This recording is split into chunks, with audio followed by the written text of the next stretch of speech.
The following segment is sponsored by USANA Kids Eat.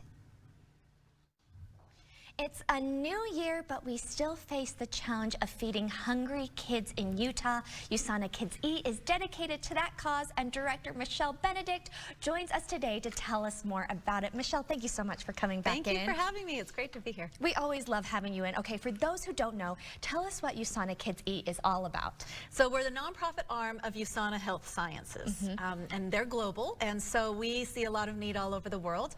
We serve a lot of kids that are hungry all over the world, and the Kids Eat program is our local program. So we serve kids in Utah by giving them food bags that they take home on the weekends and the long breaks from school. And you do so much good. You are always helping people. You're helping these kids eat.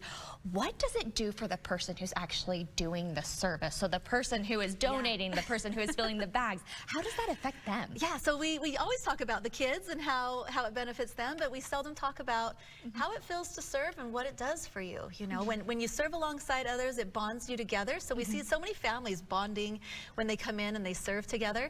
And it's also a great way to get unstuck. What does that mean? So you know how sometimes you just kind of get in a rut.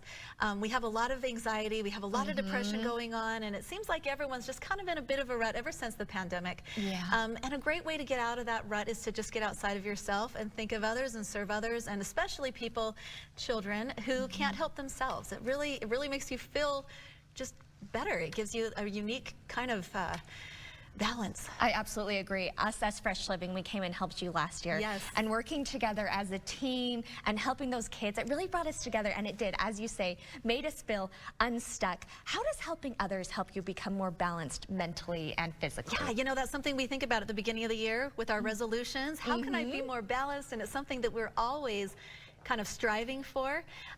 There is a unique kind of balance that comes from serving. Yeah. We think of all these other ways to balance ourselves, but serving actually balances us out in a different kind of a way, in a way that you don't get in any other capacity. I love that, and I absolutely agree. Okay, how is giving money good for the soul? Okay, so it's kind of that's kind of a heavy one. You think about serving, and that makes you feel good. But giving money and donating actually does make you feel good. It makes you feel good that you're doing something for someone else, right? It also evokes gratitude. When you give money to others, you think, wow, I'm so grateful I have this money to give to others. I'm so grateful that I've been blessed with so much that I can help others. And you really reflect on what you do have and in seeing what others don't have, you know. And it's also contagious. When you give and others are like, oh wow, yeah, you donated to that, that's really cool. It's kind of contagious, and others catch on to it and want to get involved too.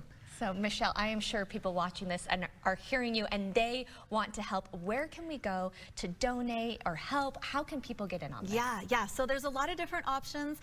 You can donate. We always need donations because that's what fills the bags full of food, right?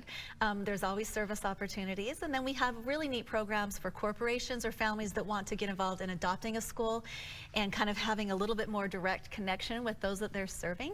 And everything's on our website. You can just go straight there. It's USANAKidsEat.org, and we're on social media too. Perfect. All right, Michelle, thank you so much for coming in. Thanks for having me, Elora.